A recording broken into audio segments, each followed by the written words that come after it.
What's up, guys? In this video, we're talking about what content contractors should be creating in 2024.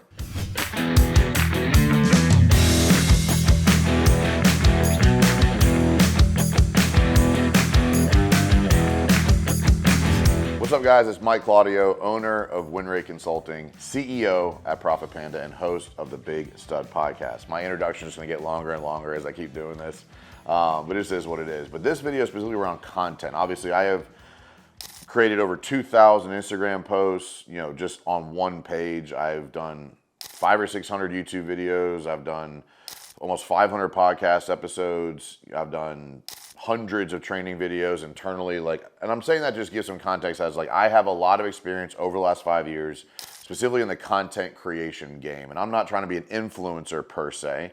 Yes, I have built an audience, but my goal is not to make money from content. My goal is to give away value with content. And so there are a few things that I think need to be utilized and focused on when creating content.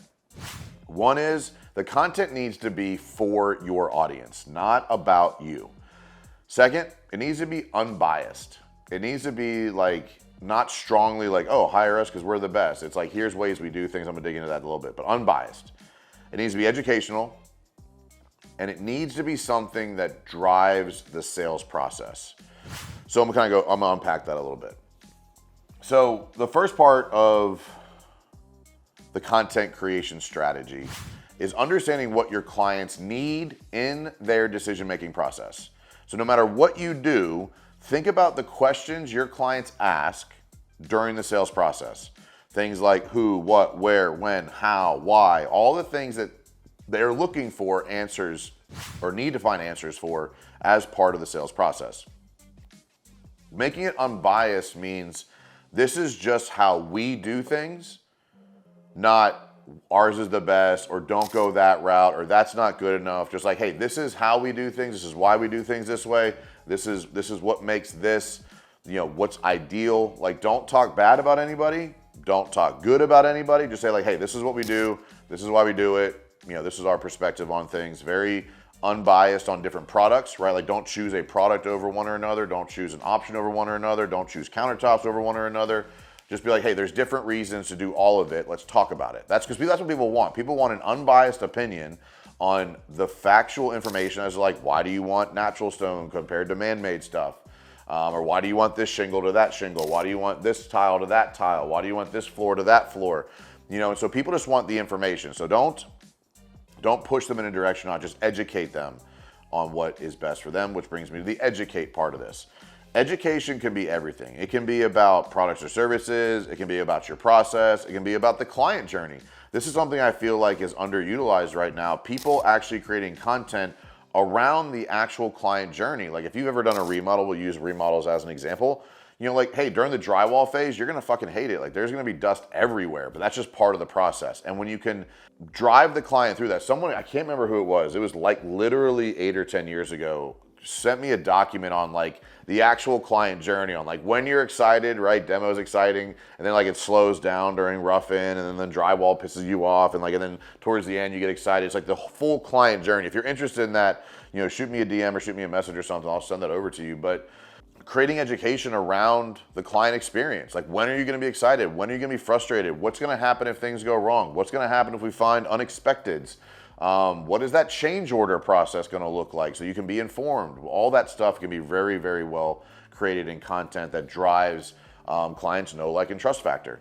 From a standpoint of what are you creating, I am a big fan of creating checklists of different parts of your process, different parts of the client's journey, different parts of projects to figure out exactly what you want to collect. I've really seen people have a pre-project checklist, a during project checklist, a post-project checklist of exactly what they want to collect. Even as far as telling your people hey, stand in the same spot before, during, and after. Here's the exact spot I want you to take the picture from. Getting very granular on that, the different angles, say a roofing company, catch angles from the street view or from outside, get closer, get each corner of the house, get all the angles. Get very specific on what you want to collect. Because once you have the actual media, right? The pictures or the videos or the audio, whatever, then you can do whatever you want with it later. You can use it in blogs on your website. You can use it on Instagram posts. You can use it in a YouTube video. There's so many things you can do with it once you have it, but we have to make it for the client. We have to make it unbiased. We have to educate people, and we have to be able to make it part of the sales process, i.e. everything I just mentioned. And so if you can do those things effectively, it is a big part of how clients in today's ecosystem are making decisions. Like ultimately, there are less opportunities than they were several years ago, and you have to be better at meeting the clients where they are with the information they want. This is important, meeting them where they are with the information they want, which will absolutely increase the know, like, and trust factor. And that gives you an opportunity to go earn their business. I mean, you're going to close business. Content is not about closing business. Content is about creating the opportunity to earn their business.